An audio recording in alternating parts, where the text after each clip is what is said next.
Hello. Oh, hello. Looks like we're streaming live on YouTube today. So I do this every single week. I go live where we answer questions for anybody who might be on the fence about our programs, don't know what our program's about or anything like that. Oh, I can hear my own audio. Let me pause, mute it. All right. Anyway, so if you're out there on YouTube and you want to join me live today, all you need to do is go to meetbrandonlive.com and you'll get a Zoom link. You can join me on the Zoom and I can answer any of your questions live on the spot right here. So sometimes we switch it up and do this live streaming on Facebook. Today we're doing it on YouTube. So either way, again, if you want to know about the Mortgage Go system, mortgage marketing, automations, technology, things like that, jump on meetbrandonlive.com. That's MEET brandonlive.com and you'll get a link to join the Zoom. We'll try to watch and monitor in YouTube as well. See if somebody jumps over there and has questions, but it is a little easier. I'll unmute your mic. We can talk one-on-one, get your questions answered. And at this point, it's 4 o'clock Eastern anyway. That's our time zone over here in the Indianapolis area where we're headquartered. We'll hang out a little bit and see who joins the call. Usually I actually start this meeting a few minutes late, a few minutes after 4 p.m. So we'll hang for a moment. I say I got some teammates on here today helping me out, Eddie and Chrissy, which is awesome. I appreciate you two joining in. And Eddie, I'm going to make you a host again real quick. Again for again for today anyway. All right. So we'll see if we have anybody jumping on here. I'll see if I can keep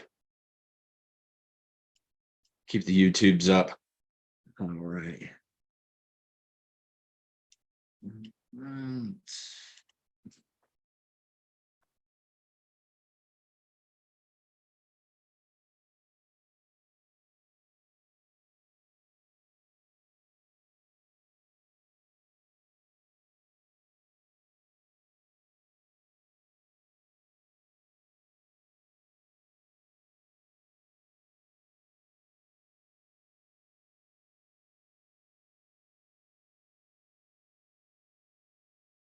Right. All right. So it looks like we have a couple people out there on YouTube, maybe checking this out, watching.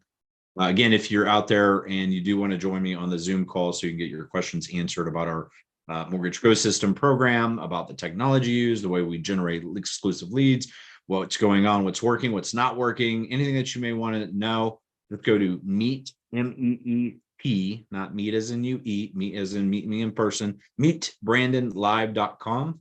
And you'll just have a button right there. You can hit the Zoom link and then jump on and I'll be here to chat with you. So we're still hanging out on these calls. I never really know how many people are going to join. Sometimes it's busy and we have lots of people jump on. Sometimes we have nobody. So I will go up to an hour if we have enough people and enough questions to fuel that amount of time. And if for some reason we don't have anybody jump in the first 10 or 15 minutes, we might just stop it for the day. So we'll kind of go from there.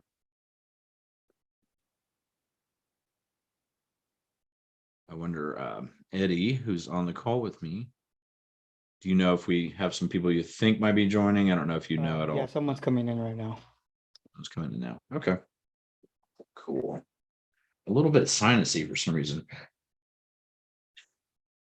Sorry to blow my nose live on YouTube, but sometimes that happens. All right, so we have someone in here. Let's see, we got John. Hey, John, I'm gonna wait for just another minute or two, see if we have a few other people join, and then I'll get into a presentation, if you will, just a quick overview really of what we do and how it works. So you can at least hear it in my words if you haven't already talked to someone. But just out of curiosity, while we wait, John, have you spoken to anybody on our team yet? Yeah, Jake. You did talk to Jake? Okay, cool. Yeah, sure did. Sometime in the last several days or? I think it was late last week, maybe. Mhm. So, okay, cool. Late last week. Yeah. Mhm.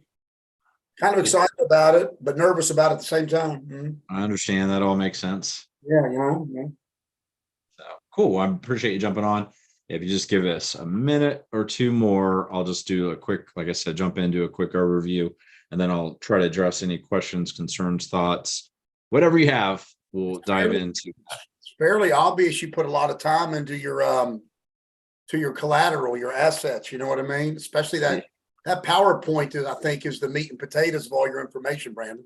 Yeah. Well, thanks. Yeah. Yeah, that has taken quite a a lot more effort to build than we expected, I will say.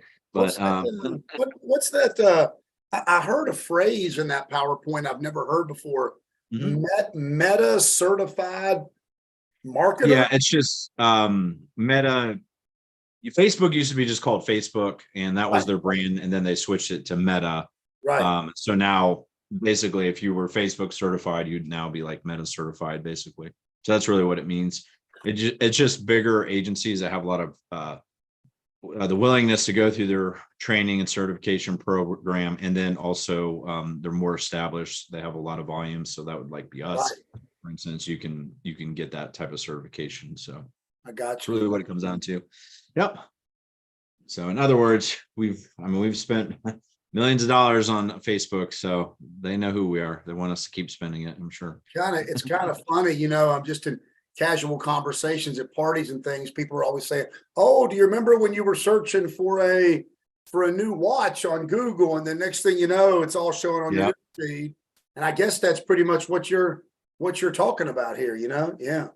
It is largely, yeah, that's what we would call like behavioral data. So like Right. Yeah.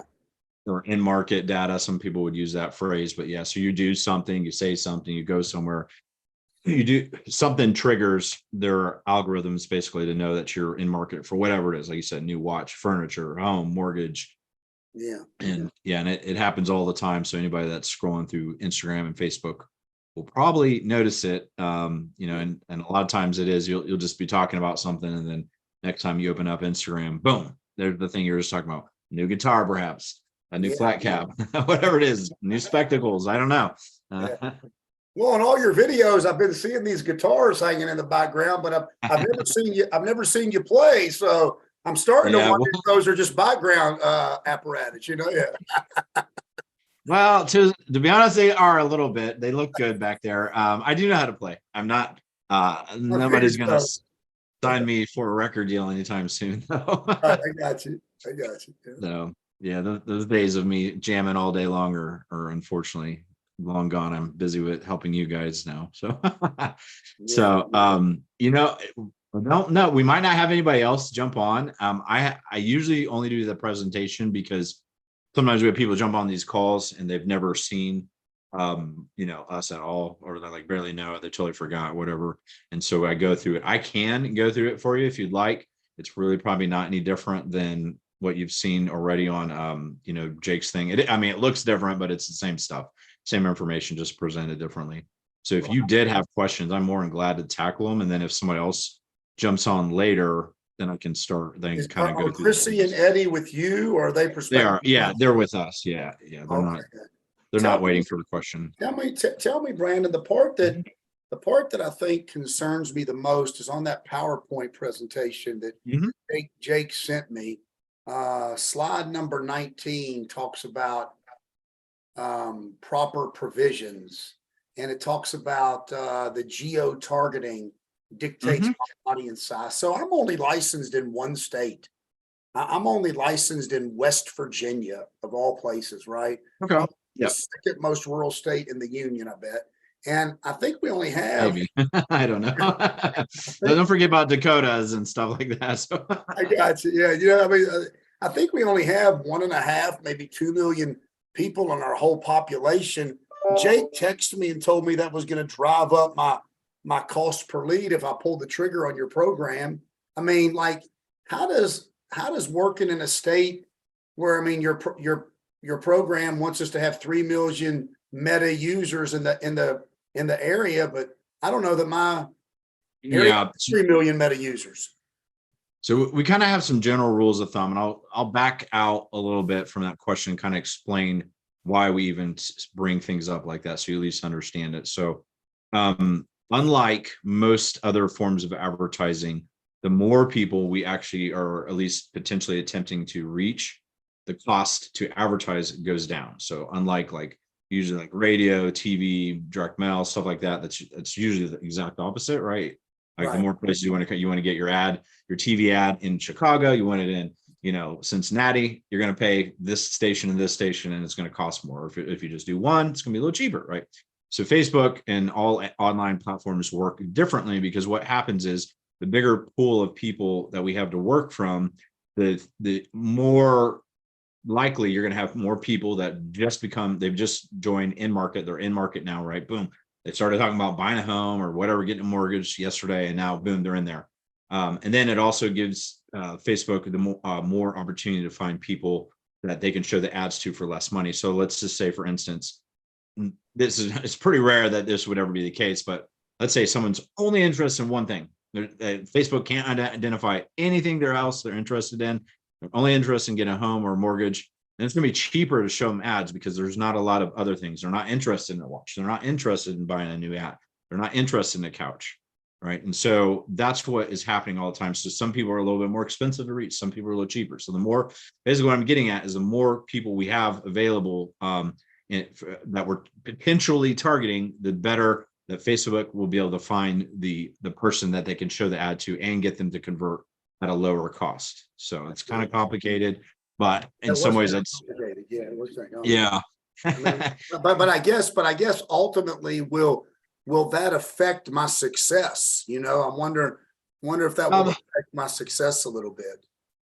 So what I would say is, yes, are there going to be states where we can get more leads for X amount of dollars? Like let's say we have $1,000 to work with, and I go to a state and I ran throughout all of Texas. Is my cost per lead going to be cheaper over there? Almost certainly. Now, there's just one other thing that's not inherently dictated by Facebook or anything that we know to be true, and that's usually the price of the home also dictates the cost per lead. And I do not know exactly why, although I have a very strong hunch that it's that more people are advertising in that area. And what happens is advertising, there's only so much ad inventory. So I always liken it to like billboards. Like you're driving down the street and there's only 5 billboards. If they're all taken and you want one of those billboards, the only thing you're going to be able to do is call the billboard company and say, hey, I'll pay twice what the person that has, this one that I want, that's on the right by the interstate exit. I want that one. Can I pay twice? And they might say, oh yeah, sure, we can do that for you, whatever the case may be, right? If they're all empty, you might be able to say, hey, what's the price? $10,000. And you can say, well, I'll give you 5 to have that for 6 months. And like, okay, yeah, it's empty. All right. So inventory, same thing. And you're used to inventory with home prices and stuff, or homes, right? Same thing, right? If there's lots of inventory, it becomes a buyer's market. If it's low inventory, it's a seller's market. So it's the same, across all markets. So that's kind of what's happening.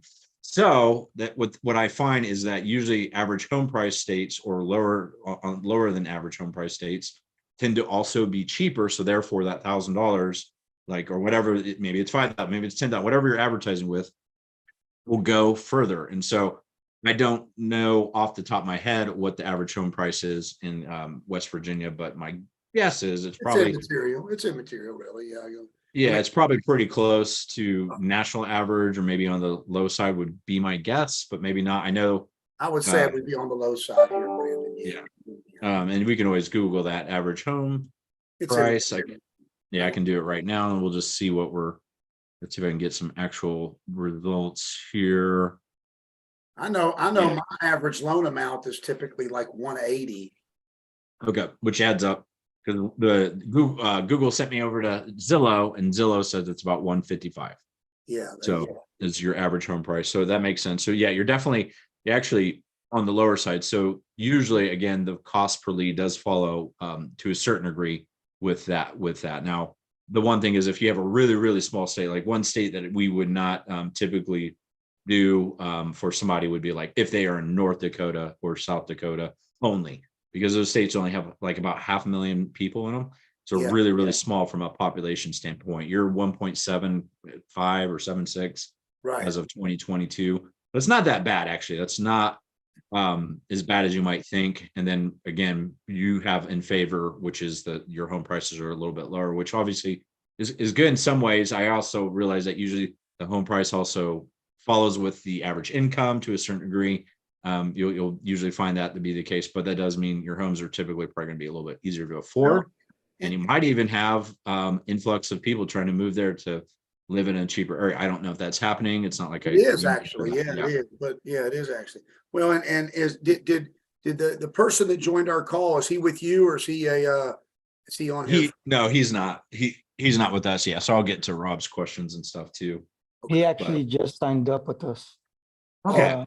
Very good. Hey, Rob. Nice meeting you. But and I'll check in with you here in a second too, Rob. And we're excited to work with you. But yeah, I think Jake, actually, I was out of town at a convention thing. Had mentioned that. Now that you're saying West Virginia, I remember him asking me when I was out. He's like, "Hey, how's West Virginia?" We haven't worked with a lot of people that are just in that state, but I do remember the last one that at least comes to mind. And I don't monitor everybody. We have like 200 clients. It's really, really hard to remember everybody off the top of my head. And I don't manage all the ads. We have other people in the team and stuff that help doing that. I do some, but not all of it. At this point in time, I couldn't possibly do all that myself. But last I remember, the cost per lead was pretty typical, is in our normal ballpark, which as of these days is usually going to be in that 15 to 25-ish range in most cases. And when you say 15 to 25, you're thinking per month. That's per lead, $15. Yeah. Okay, and just to be clear, that's actual lead cost. That's not counting. Like some people are like, well, I count for your fees and this and this and this. Yeah, which makes sense. I get to do those calculations, but understanding that what we can produce from an ad spend standpoint, and that's important too, because one of the things that anybody's considering our programs is I always like to bring up like offsetting your two core costs, right? Your one cost is us to do the service, to do the work, do all the stuff that we do. And then the cost for your ad spend. So the more you spend your ads, it shifts where your funds are going. It's kind of like having a car that you buy. All right. It's a good, I like this analogy. Hopefully it makes sense to you. So if you have a car that you buy and you only drive it 10 miles a month, let's say that, super low mileage, right? Barely using it at all. It's hard to get a lot of value out of that car because you haven't spent much money in the gas, right? It's mostly just sitting on your driveway. Right. You have a car, same car, but you drive it 150 miles a day. Now you have you're a high mileage driver, right? You're driving it a lot. Now you're getting a lot of value out of the car. Where your money is going to make that happen is your gas. And so your ad spend is just like your gas. We are the vehicle. When you hire us, we become the vehicle. And then your ad spend, your gas, and it's pretty easy to get more value out of your vehicle by using it more frequently. That's it. Does that make sense? Yeah, I get it. And so like, and I think that's the part that, I mean, that analogy brings up a question for me. And it wasn't a question I had on my original list either. So it's kind of helpful that you brought that up. But like, you know, if I have 1.7 million people in my state and I have a $1,000 ad budget, like how does the budget for the ad spend, Brandon, how does it, if it's behavioral based upon the consumer's behavior, and my ad is only going to be seen by meta users that have a certain behavior, how do I know when that ad spend is peaking out, or if I have 50% left in my ad spend, or 30% of my gas in my ad spend, or 80% of my ad spend remaining? Or do I ever know that? And do I need to know that? I probably don't even need to know that if the leads are rolling in. I don't need to know. Yeah, you know. The best way to know, actually, and it depends, if you're in a done for you program, you really don't need to know. That's unnecessary information. If you wanted to go into our done with you, where you're controlling your own ads, it is helpful information to know. It's called a frequency score, and that's really the key indicator to let us know if we're peaking out. And what that means is it starts showing you, it says, it's telling you this many people have seen your ads this many times. Yeah. And so if it gets too high, usually around 3.5 times, that's usually when your ad costs, your cost per lead starts to go up, or which the easy fix is usually typically just recreating new ads, which isn't terribly difficult. Yeah. So that's usually what you do, because then it refreshes it and it gets a little different angle. So that's kind of it. Now, here's the thing though, what I think a lot of people don't realize is every day, even in, smaller markets, which 1.75 million is not really that small. Again, if you were in North Dakota, I would say come back to us when you get another license. Also, because right now I'm not comfortable with doing that, but 1.75 million, not super, super small. But anyway, and I lost track of where I was going with this, but yeah. Frequency of ad usage. Yeah. So yes, thank you. What's happening is people are coming into the audience every day, like all the time. Someone today, they talk to their friend and their friend says, "Hey, I'm buying a new house." And they're like, "Really? Interesting." Right. And maybe I should do that too. And they go and look, they go in Zillow. Right. And all of a sudden, boom, now they're in the audience. And then today somebody else closes on a home. They're not interested in a mortgage anymore. They already took care of that transaction. They come and they'll be out of that audience in no time. Right. So people are coming in and going out all the time. So what we also find is that in some cases, if your ad spends, on the low side, and even in an average size market, you may never, ever, no matter what you do, get to that frequency cap anyway, like, because the audience is constantly rotating. And that was going to be a secondary question, but I think you've answered my question though. And then hey, Rob, don't let me hog all the time on here, buddy. If you need to ask a question, just chime in there, will you? Yeah, just chime in there. Okay, I'm just. Yeah. But Brandon, I was looking at which one of it is the super fast? Is that the done for you? For use. Yeah, it's a little bit faster to get started, a little less effort, time, mental energy. Yeah, sure, I get it. Yeah, and I read that 31-page PowerPoint Jake sent me, and the way I understand it is the Agent GoGo, no matter what program you use, is an additional add-on fee or service. Yeah, is that a yes? That's a yes answer, right? That's definitely a yes answer. Yeah. So we treat that as its own independent piece of software, right? So the core reason is we absolutely have people using it that don't use our lead gen services. Wow. The other thing that we don't promote it real actively. So usually someone has come and contact us. They were a client or they're a client on pause. And here's the big thing is that a lot of times people do need to pause their ads. We don't want to say, okay, well, now you can't have the CRM. We got to take it back while you're, you might go on vacation for a month. That happens all the time. I actually have a client that just told me yesterday, I'm going on vacation for a month. I'm going to need my ads off. Or another one actually told me yesterday, we're moving companies, so we're going to have to pause our ads for a minute. Stuff like that happens all the time. And we want you to still have access to the CRM. We also want to make sure you will see there are a lot of powerful capabilities in it. We've created over 80 different campaigns. We're creating more for different lead types. So we also encourage you to use it for all kinds of stuff. So some people will put a list of realtors in there. They'll put leads they bought somewhere else, leads they have from, a realtor gave, all over the map. And we already have campaigns for all that. So we encourage you to take advantage of our knowledge and the things that we can show you and empower you with beyond just what we're doing. So the way I look at it is we're, a component to your overall marketing and business growth strategy. And so we're not the end all be all necessarily, but we are a component and we can add in more value than just lead gen. So I always really encourage people and all us to just be oh, you guys just generate leads. That's it. Yeah, that's not it. That is not it by any means. So I do have a question along that line. So sure.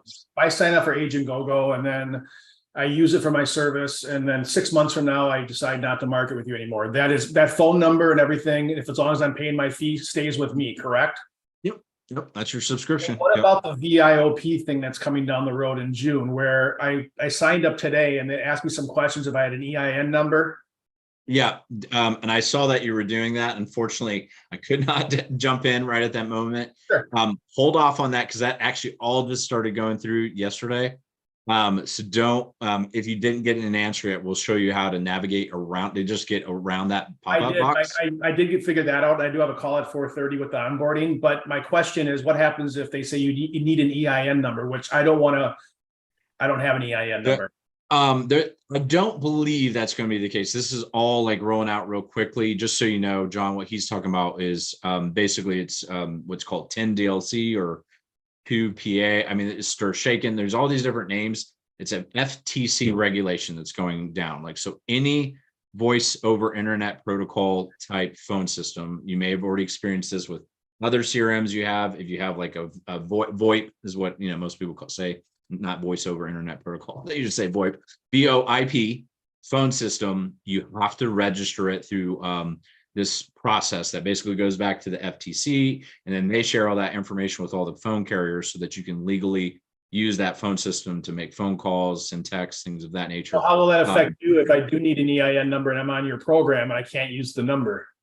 I don't think that's going to be the case. It appears at the moment that is not going to necessarily be required. There will be two different ways to register it. Okay. We're trying to get this information right now because what has happened is, just so you're clear, this is in different waves throughout the last year and a half. And so it started and it was pretty easy. And it was low key, and then it changed and they made it a little stiffer. And now this is the stiffest regulation implementation that they've increased right now. And so what's happening is all of the VoIP providers, which this one's based on Twilio, if you're familiar with it, it's the number one VoIP provider in the world. They seem a little bit confused about it, which makes sense. Laws, if you know anything about the way laws are written, they're usually super confusing, lots of gray area. Nobody knows how to make them work or understand it. So we're trying to get that clear piece of information. It does, though, appear right now as though an EIN number is not required. That being said, what we're also trying to figure out is, okay, if you don't have an EIN number, as a loan officer, you should either have one or your employer has one, or your broker has one. Employer does, because I'm a W-2 guy, plus I get my own overrides, and I work for a broker, so I get pretty big overrides, and he has an EIN number, but I don't necessarily want to register my phone number under his EIN number in case I leave. Yeah, well, exactly. Yeah, and I understand. If I start using this number all the time for my business line, let's call it, I don't want to in 2 months have to say, oh, hell, you realtors, don't use that number anymore or whatever. Yeah. Well, so what do you use for a business line right now? I have one through my employer, and then I have my normal cell phone.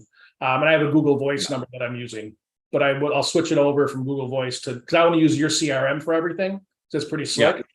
And I just don't want to switch everything over. I've been a mortgage guy for 23 years. I just use my normal cell phone number for my own personal deals. So this is my first foray into paying for leads, so to speak, or marketing. Yeah, marketing. Yeah. And I know you guys are going to give me a number to text and call from. And if the EIN number, I don't have one, is that going to screw me up? Yeah. And that's my answer right here is I'm pretty certain that it seems like no, but I do not have that information today. And that's why literally this stuff just rolled out basically yesterday. To have that information by? I hope so that it'll be real soon. So I'm banging on my Twilio reps right now to give me a clear answer. If in a month they say you do need an EIN number, then anybody that only has a social security number can't really use the system. There's got to be a way around it, because otherwise this would probably tank the entirety of all the VoIP providers. Sure. Because you got to think about lots of people use VoIP systems and CRMs. VoIP is probably more popular now than your typical real phone systems through Verizon and whatnot, because everybody uses internet-based phones if they're in business. So, and a lot of people are in industries like this where they don't actually have a business license number, right? They haven't registered their license. There's a lot of W-2 sales reps that use the VIO, whatever. I gotcha. Okay. Yeah. Next question. Then the only other thing I would say too is usually, and I don't know at this point, I haven't really fully met you yet. I don't know what state you're in. I know a lot of states are registering. What is it? We're going to be doing Wisconsin. Wisconsin. Okay. I'm in Florida, but I moved down here 5 years ago, but I have a ton of business up in Wisconsin. Okay. You like the sun, but want the Midwest business. Yeah. Okay. The Florida business is kind of crazy, believe it or not. Yeah. Yeah. So either way though, I know here, at least in Indiana, we can get an LLC registered like that, and it's not a big deal. And then you'll have an EIN number. So that's always a possibility. Worst case scenario. Gotcha. Okay. And unfortunately, if the whole thing goes that route, pretty much everybody's probably going to have to go out and get, LLCs or whatever on all these states, which usually, most states are pretty easy. I know everything in California is super complicated. Everything in New York and California is super complicated. Everywhere else is usually pretty low key and easy. But go ahead. What was your other question? I'll just say, you guys, and then my next question, I guess I really don't have a whole lot of other questions. I pretty much understand the process. where you guys just drive them into this Agent GoGo CRM, and then basically either they book an appointment or they don't book an appointment, and then you market to them automatically, essentially. Yep. I mean, that's pretty much it. Yeah. Okay. Yeah. So, yep. You From guys are I all- see an ad. I Sorry. did check with Good Vibes also, and I decided to go with you guys for various reasons, but one of the big ones was they were gonna just do like the Heroes thing where you guys market to pretty much everybody, which I thought was a better plan. Yeah, I don't know if you ended up watching a video. I have a video about how I don't think that makes Yeah, I sense. did And watch yeah, and actually I've heard, and I'm not here to poo-poo them Oh, or I guess that- anything, but I do have, I've heard a lot of people say that what happens is when you market to them, like they kind of use like a weird bait and switch. Like, hey, if you market here, we give you this little like discount thing or whatever, you know, $500 off a closing or like the Yeah. Heroes program. Like I realize there are some real legit programs out there for that category of borrower. A Sure. lot of people don't have it. And so like all of them are like, well, what are you giving me to use you? What are you giving me to use you? And this is one of like the things that I hear all the I give time like about $1,000 that. for free, Yeah. or whatever. Not to mention it can be bait and switch in my opinion, because you know, if you do really have that program where you can, you know, you legitimately have the Homes for Heroes type thing where you can give them a discount and all that. Cool. Great. Promote it then if that's what people are into. But in my opinion, if that's not your thing, like you don't need a weird hook like that, in my opinion. Yeah, I just rather market. Besides all the other reasons. But Sell myself. I mean, I'm a broker, so I have really good interest rates, and that, so it's service. I've been doing this for 23 years and blah, blah, blah. All right. I don't think I have a ton of other questions. I just have so I'm going to let you guys go, but my onboarding is tomorrow or 4:30. I'm talking to you guys a little bit for some CRM setup. And then I believe I paid my fee and you guys are just going to start working on everything for me. that sounds correct. Yep. We're excited to start working with you, Rob. All right, perfect. So I got a couple other things going on, so I'm just going to jump off if you don't mind, and then I'll let you keep doing what you're doing. Well, you'll be talking to us a bunch pretty soon, I'm sure. All right, thank you so much. I appreciate it. Thank you. Yeah, thanks, Rob. Bye. We're excited to start working with you. Thank Thanks you. for jumping on. And John, so why don't we go back to you then? See what questions have come up since he asked his. Back in the day, Brandon, I was consumer direct only. Mhm. In the early 2000s, I got away from it and went into the realtor community. So it's exciting to get back into consumer direct. But there's also a part of it that kind of leaves me wondering if it's the best thing for me, you know? And because I'm in a small state, my boss, my mentor, my coach gave me a task of getting licensed in other states, neighboring mine, primarily Okay. Ohio and Kentucky. If I got licensed in Ohio and Kentucky, are there other places that your system is not being used in that would be beneficial for me to get licensed in? Because from reading your material, I don't know why I wouldn't sign up. And if it's exciting as it sounds it is, you know, I see myself growing and expanding into other areas with this, right? Yeah. Yeah, not really. I would say that we probably have people all over. I mean, we definitely work with a lot of people that do this nationally. That's typically real estate investor loan products, though. So it's a little bit different than your typical home buyer type stuff. I would say that in my experience, all the Midwest is pretty good for a lot of the same reasons I already mentioned. We generally have average home prices or below average home prices, which makes it a lot easier to get people into homes. It also makes your general cost per lead pretty low. In my opinion, if you were going to get a second state, I would probably, and you're looking for it to use it for the direct to consumer component, Ohio would be an awesome one because they have lots of fairly big cities or mid-sized cities, lots of them, right? The population there is really big. I think maybe 10 million something. I don't know. I mean, they have Cleveland, Akron, Columbus, Cincinnati, Dayton, what's the one that's close to Toledo, and then lots of other places in between there. So the population in that state is really good, and you have a lot of opportunities to get into some good markets over there. Now Kentucky's good too. It's fine. It's just it's another state that's not very big, right? They really have like they have Louisville, which is a smallish mid-sized city, I guess you want to call that, and then what's the other one? Lexington, which is a pretty small, biggish but small city, and then the rest of it's, you know, it's pretty rural, just not much out there.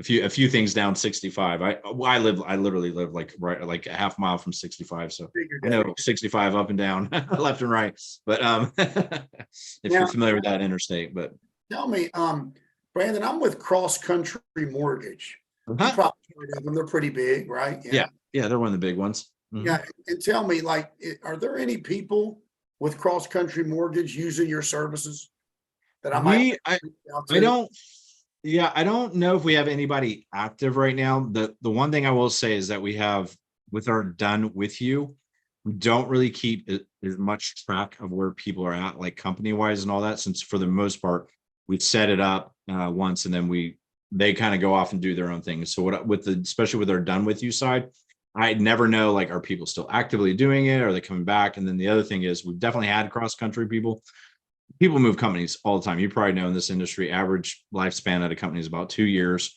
So we've had cross country people either move or come to cross country while they've been working with us, things like that. So I can't say I remember anybody off the top of my head, but again, like, honestly, like, I do not know every client's company or anything like that. I just don't know for sure off the top of my head. At what point do any of your clients use the ISA program? Yeah. So on our higher tier level done for you, it's included. So all those people would, and then anybody that's not using it, a lot of people do eventually need it, or a lot of them will. Eddie's actually the man. He's on the call here. He's the manager of that team.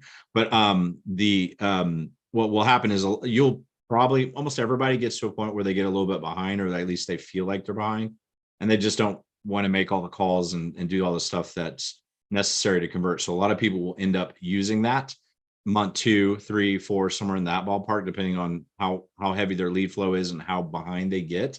So it's a pretty common thing. So we definitely recommend it for a lot of people. I usually recommend, like, really don't use it for the first month, because you don't need it then, because we're still building it up and you're talking to all the people. But yeah, a lot of people do. Or the other thing is they have a bunch of leads from some other source. They bought them, their boss gave them, realtor gave them, or whatever the case may be, and they want to get all those worked. And so a lot of people will have our team start calling those leads too. So the leads do not have to come through our system for them to make calls on them.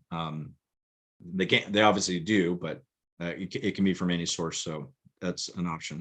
Back in the day, Brandon, I had hired an outsourced telemarketing company to help me with lead gen. I mean, this is back in the 90s and early 2000s, and it was fairly successful. And I think for the most part, the outbound calling is still successful. I've done it my whole life, so it doesn't scare me. But as I approach 60 years old, man, I'm getting tired of making outbound calls, Eddie, Yeah.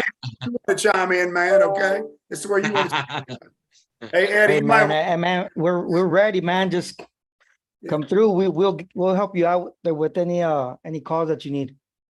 Yeah, I got you. Because I mean, Brandon, Eddie, I've been co-marketing with agents on Zillow and Realtor.com for a long time. I got so many leads, I can't even keep up on them, man. Yeah. So Leads wins, right? Yeah.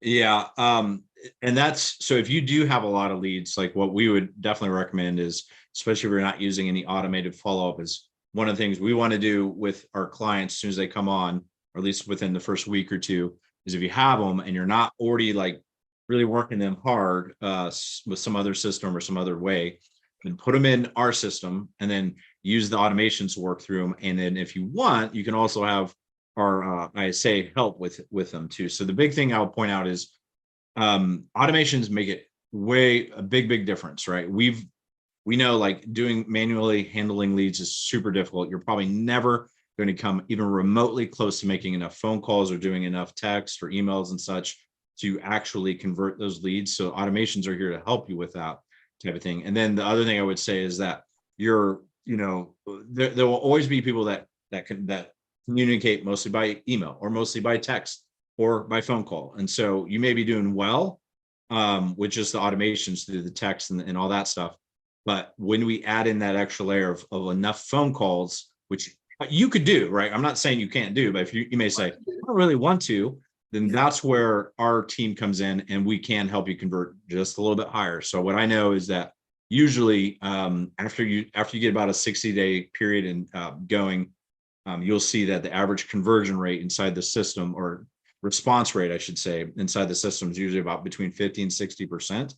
And so when the appointment setters come in, they'll bump that up another 10%, maybe even 15%, which sometimes is actually quite helpful. It's usually more qualified people that are more difficult, that need more touches. And that is usually because they're the busy people, the people that have a full-time job and 2 kids, or 2 full-time jobs, or a full, part-time job. And so they're hard. Like they may have the interest, but it's just like anything. I always just try to help people understand. It's like a lot of people have an interest, or they know they need to do something. They want to do this thing, Yeah. but they keep forgetting, like the day they go to sleep at night, like, oh, tomorrow I'm going to get to it. And then Yeah. the whole day goes by and they're like, shit, didn't do it. Didn't get to it. Right. And so that's why, like, constantly doing all this follow-up. And I'll tell you, like, if you have leads up to 2 years old, a lot of them are still very good. You just have to be aware of like where they came from, and make sure that, you're not like violating any laws or anything. Like I wouldn't do something I would not recommend doing anything that's like, I bought this list of leads from some random place, and I don't know where they came from or how they opted in or anything like that. As long as you're pretty aware of where they opted in, especially if you've had some communication with them before, even if you didn't get a response, it's a good idea to reactivate them. Yeah. And that's one of the things that we want people to do. That's actually kind of like I was saying before, like with having the CRM as your own tool, your standalone tool, is that at some point it does make sense for most people to pause on new lead flow and refocus for a minute on what you have in your pipeline right now. Rework it, whether that's our team or your team. I'm sorry, what was that? I was just gonna say, you pause the lead gen in order to work on conversion for a minute. Yeah. Yeah, it totally makes sense. Yeah, it's one of our clients says, oh, we call that the sleeping giant. I'm like, yeah, that makes sense. Totally. Like the sleeping giant is your database.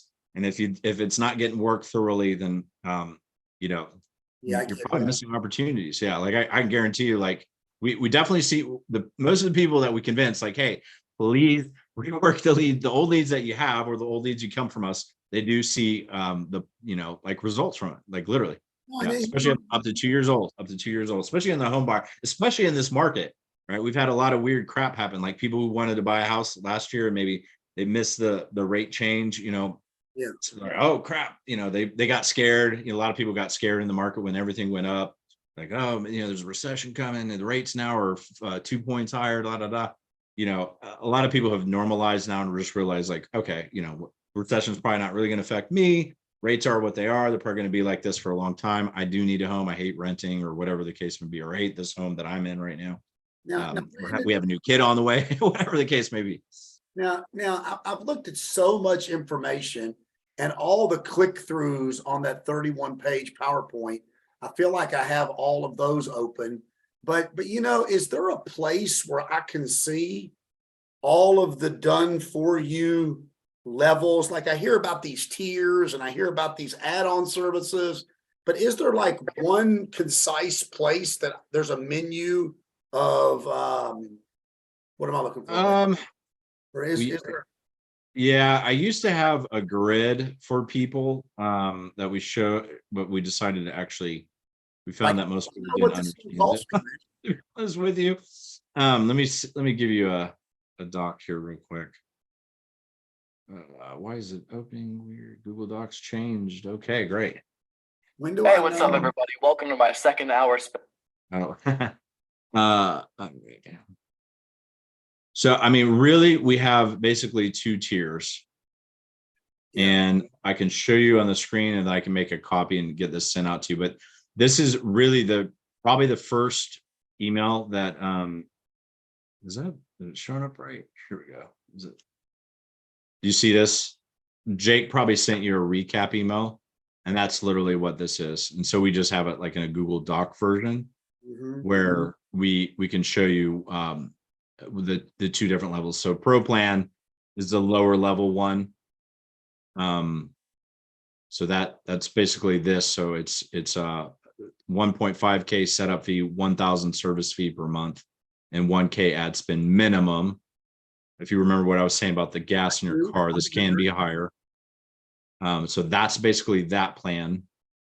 It's just a month-to-month plan. That's our dip your toe in the water kind of thing. And then our 3-month plan, that's the expert plan, which can become a 6-month, it's a 1K setup fee. It's 1.5K service fee. The ad spend, we're having you put in a lot more gas right away. And this is the one that has the 2 different guarantee levels, which is 250 leads guaranteed over the 3-month period, and then 10 pre-approvals guaranteed during that same period as well. And then also the appointment setters are included. Which one do you think is best for me? Well, what I would say is with the guarantees, if this is within your range of affordability, and you understand that like we're trying to get you to commit to 3 months on this as a minimum, I would always say this is better. This is not, because if you look at the math on it, we're actually really not making any more money off of it. This is just more service for you. And the reason I say we're not making any more money is your service fee, we actually make less, to be honest with you. Our service fee is $500 more per month, and that actually just covers our cost to pay for our appointment setter team. They work by hour and they get paid by hour, is how that works. So you get more for this. This is more for people who understand that marketing is really always more of a long-term play and not a short-term play. We really only have the pro plan for people who just want to sample what we do, and they maybe are a little afraid of making some sort of bigger commitment, or they just really don't have this budget, right? They don't have a budget to spend $32.50 per month, essentially, on average. But with all the guarantees in place over here, and the fact that you have your appointment setters and that you're spending more in the gas, I would always tell somebody this is better. And I will be very, very clear with anybody. I want to be super transparent and honest and say that this will never work. This program will never work for you well if you only give it a month. And that's just like a second ago, I even mentioned, after 60 days, you'll see your response rates, and this is all very easily seen inside the CRM, are 50 to 60%. If you look at it in the first 30 days, it's not going to be nearly that high. And it's just the nature of the beast of all the things I just talked about. Like, you get a lead, they're super interested, they do want to talk, they do want to do something, but then stuff happens and things come up and they forget, and then the day gets busy, their kid has to get sick and they have to leave work and then take them to the doctor. All the crap that happens in all of our lives comes into play. And then but then it takes a couple weeks. So what I usually try to show people is that, over time, it's a lot of math, but not really complicated math. What you find is that all this stuff is build momentum. The other thing is too, most of these people, they don't have a realtor yet, right? So you have this whole component too, where you're like, okay, now this person's interested, I'm getting docs, all this stuff, they're pre-approved, now they need to go find a realtor. Well, they didn't start shopping for homes yet either. So that means now they're going to start shopping for the home, which, that can take a while sometimes. It can take weeks, maybe even months in some cases, before they find the right home, get an offer accepted, the deal finally closes. And then now, let's say you fed that deal to a realtor, a new one. Now they're like, oh, this dude's pretty cool, he gave me this piece of business. That's when you say, hey, you really should, if you can't, give me a referral back. Right. I'll have another one right around the corner for you. We keep just doing this, banner them back and forth, and it also gives you an opportunity to work with them. So there's a whole lot of things that are happening. And this is why, honestly, I will tell you, most people really don't see the full effects of our system for at least 3 months. Yeah. And most people don't see and experience are a little bit different, the full effects, until 6 months. So 3 months is the hallmark where people see, oh, I see what's happening. I see how all these little pieces that are floating around, they're starting to come together, they're starting to form a shape. Yeah. Now I see the shape that's being formed. And then you realize, okay, 3 more months from now, I'll probably, the shape will be fully formed and we'll have this ball rolling, this big time. It's like the snowball down the hill analogy.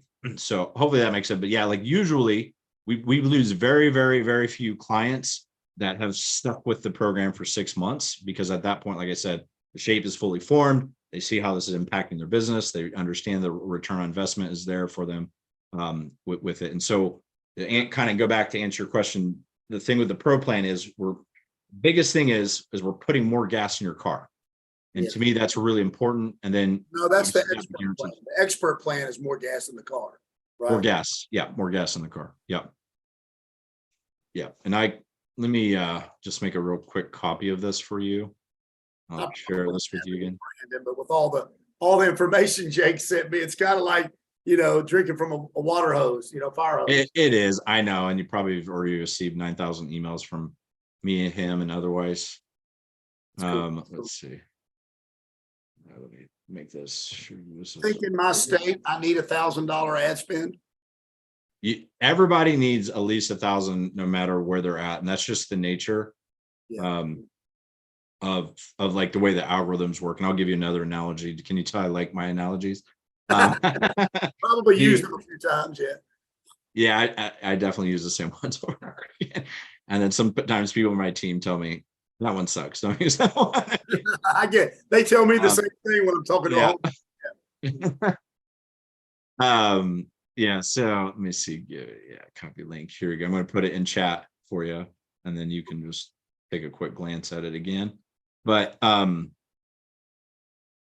crap, now I already forgot. I'm trying to do too many things at once. Now I forgot what it was about. Oh, yeah, okay. So the ad spend. The thing is, so this is another vehicle analogy, a little different this time, but so you've been on a plane before, right?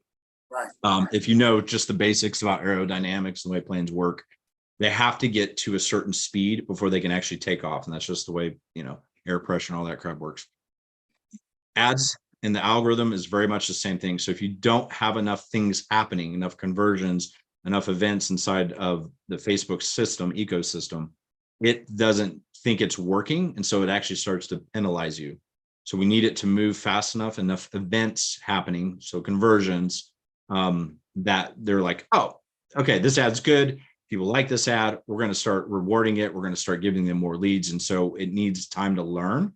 And that's basically it. So if you need enough speed so that plane gets off the runway is essentially what it comes down to. If you don't have it, it'll never go off. Like I'll definitely have people that have done this stuff with like other companies, or they've done it on their own. They're like, well, I was spending $200 a month and I generated one lead or never, or like no leads at all. And I'm like, well, there's your problem. You can't spend $200 per month.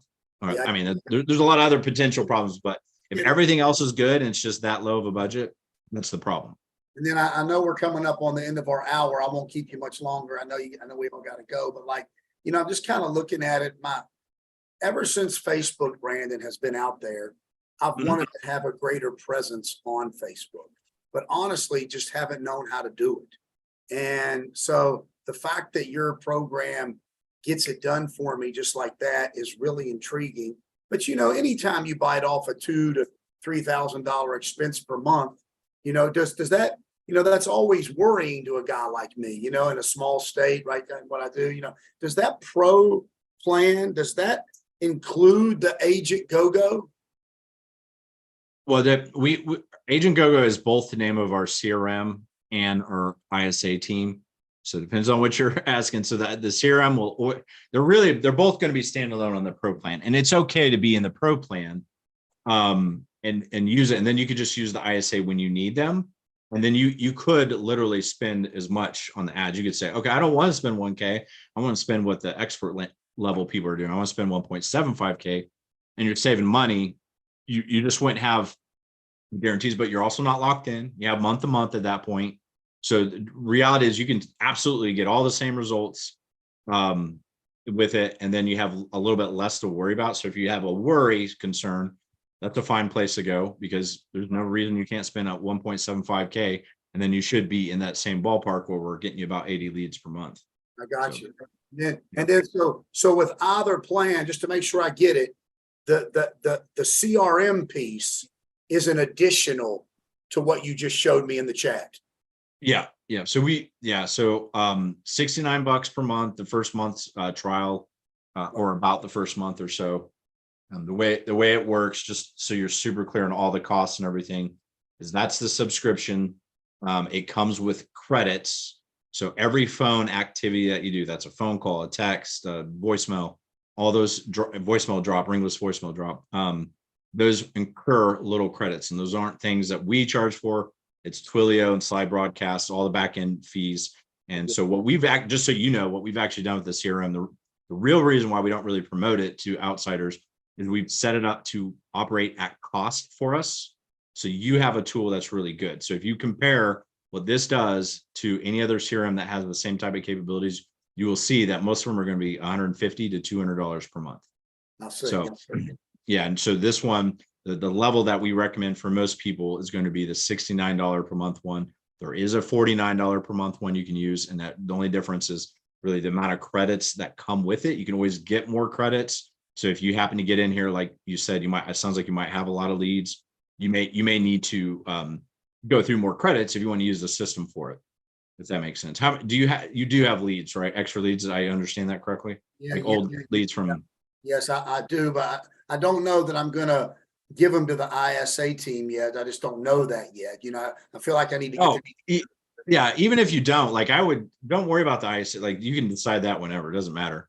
But I would, if they are not getting heavily worked right now, somewhere, somehow, somebody, some system, put them in Agent GoGo. Like you can even use it. Like we don't care. People can get Agent GoGo and use it, the CRM. And like, even if you never sign up and you said, you know what, I don't want to sign up with you guys, but I do want the CRM. We don't care. You can totally have it. Yeah, I got you. That's cool. Okay, good. Is there something I should be asking that I'm not, Brandon? No, you're actually asking pretty good questions, and I'm glad you are, because I always like to, I like to give people realistic information. What I know is that if you understand what the challenges are, what the opportunities are, and the big thing is the amount of time that it takes to actually make this system work for you and to generate positive return on investment, that's great. And if you can not only understand it, then also say, yes, I accept, I understand that your process is not an overnight success thing, that this is real marketing, it produces real results, but over a period of time, then great. We want to work with people who are on that plane and understand that type of stuff. So And your conversion rates go up the more time you're in the program. But if I'm running ads, if I'm running my ads on Instagram and Facebook, and just my local realtor community, if their behavior, like I wonder if just the general public will see me out there on Facebook more frequently. Is it my personal Facebook page, or do you create another one for me? So you would create, or we'll help you create, whichever the case may be, a business Facebook page. So all ads run from a business Facebook page, but the way we do it is we do it what we call a personalized format. So we don't want it to be like cross country or XYZ mortgage company. It needs to be John Asaf. Is that how you say your last name, or am I saying it wrong? You said it correctly. All right. I won a trophy today for that one. Now you get to play the guitar for me, man. That's right. But we want it to be in a personalized format where your face and image, so you're highlighted for compliance reasons and all that. Yes, we're going to have your company information and all that, and their license and all that stuff in there in the funnels and on your page. But the key thing is, Chrissy's like, go play the guitar. Go, Chrissy! Yeah, I haven't played in 6 months. Those strings might not even work at this point. Chrissy, he can't even play, can he, Chrissy? He can't even play, Chrissy, can he? He can't even play. I'm He so can. rusty. I put those in his office so that he would play them, I got you. but he doesn't. I guess I better strum up this weekend, and maybe next time I'll do it. But yeah, dang it, now I'm off track. What was I saying? Talking about a business page versus personal page. Yeah. So yes, and the reason is that we actually require that because we know that people have higher trust levels with a person than a company, and so we've been doing this for many years. Tons and tons of times we've tested it, hands down. Every single time a personalized page works better. And so what will happen is over time too, usually somewhere around the second month, we'll start doing what's called retargeting. And so that's all the people who've become, who visited your page or your landing page or whatever, and they didn't become a lead. They were busy, something came up, they were about to do it, they were skeptical. So we just keep showing them the stuff over and over again. Eventually they kind of like go, oh, you know what, this John guy seems pretty cool. I mean, I keep seeing his stuff. He's got to be popular, right? Like they think, oh, this guy's has to be the bomb. I mean, I see it all the time. Don's Right. shit. Yeah. Yeah, Don's shit. So let's do this. Let's do this. And so, but it does help, and it does create brand awareness. And then there's some other strategies we do. So it is a good way to be active without having to, dance on TikTok or do videos all day long. Those are great. And if anybody wants to do that stuff, cool, I encourage it. But that's not for everybody. Some people don't like doing it. They're not comfortable doing it. They don't have the time to do it. they don't know what to say, whatever the case may be. So this then, another way to do it is just get your face out there. So you will inherently have tens of thousands of impressions every single month. So it's quite a bit. I got you. Cool. Okay. I think we spent a good amount of time today, don't you? Yeah, you had good questions. I honestly, I can't think of anything else. Am I missing anything, Chrissy or Eddie, that like I didn't bring up or didn't tell them about? Sometimes when I'm talking, I can't it. see. No, yeah. Sorry. Seems good. No. The only thing I was gonna say is that I tried to start playing the guitar, remember, Brandon? Oh, yeah. And I think that lasted like 2 weeks. Yeah. It's still sitting there, so it's not just you, I guess what I was gonna say. It's a Yeah, hard played thing it- to learn. Played it a lot when I was a teenager in my early 20s. So I do still have a little bit of skill, but I'm not great. Yeah, I get it. I can't play it. I can't play a lick. Yeah, but Yeah. yeah, good. Well, I'm excited. I'm currently involved in a coaching program, Brandon, that ends at the end of June, and that's when my budget's going to open up, man. Right. So I think I've already made the decision to pull the trigger and give it a shot. I'm just a little bit. I think I'm going to need to wait till the end of the month before I do it for financial Mhm. reasons. Right. Yeah. Yeah, it makes sense. Totally. So that's kind Um, of that. Yeah. Mhm. Yeah. And you talked to Jake, right? Is that right? Or Alex or I someone talked else? to Jake. Jake. Okay. Yeah. Just so you know too, if you do, and I'm not telling you, pressuring or anything to do anything sooner than later or whatever, is if you you can pay like your setup fee and we can start setting you up. And then you can do the rest of it right before you launch if you want to do that. So that's totally up to you. I just want to let you know that that's Hey, an Brandon, option. can you hang on 1 minute? Yeah, totally.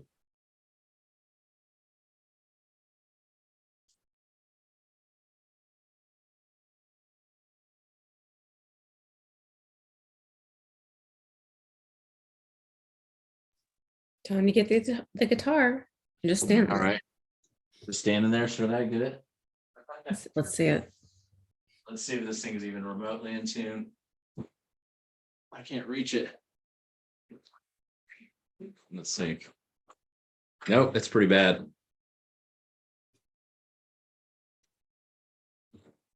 Oh, it's super bad. We won't be able to. Yeah, it's way off. The tuning's way off. Oh, look, he was going to play, Chrissy. You talked to him. Yeah. The tuning's way off. It's way off. I won't bore We you won't with it. know. That song, yeah, the Tuna's guitar song is not a good song. But yeah, so that's one thing. And then the only other thing I would say is like I always look at everything like when I'm doing even for ourselves or for our clients is like if the core of the results are 3 months away from this point in time, I try not to delay on things because what's the end of this month? We got July, August, September, and then we're starting to get into the holidays. Yeah. And so most people want to catch their fish, starting to happen before the holidays. Because what obviously happens is a lot of times, like as soon as we start getting close to, Thanksgiving and Christmas, people tend to slow down a little bit. A lot of times, home inventory starts to drop a little bit. So Yeah. I would try not to delay too much if you are going to pull the trigger now. Just if you get to a point where you're like, hey, I need to delay. Anyway, one of the best things you can do is actually always market during the holidays, knowing that you're not going to actually probably close any of it until afterwards. And so a lot of people, especially in your industry, go to sleep in the holidays, which is a huge mistake. It's actually awesome though for people who decide that, you know what, F that, I'm going to market during this time because your competitors, half of them go to sleep and they don't do anything. That's right. And you capture all the share. And then when the new year comes, you got a full pipeline and these people are like, okay, holidays are over. I'm not so stressed, not dealing with family stuff, let's go find that out. I got you. Cool. Okay. I think we've had a good call today, folks. Thank you all very much. Awesome. All right. Thanks, Sean. Well, I appreciate Right. Reps, we'll talk to you soon. Thank it. you. All right. Bye-bye.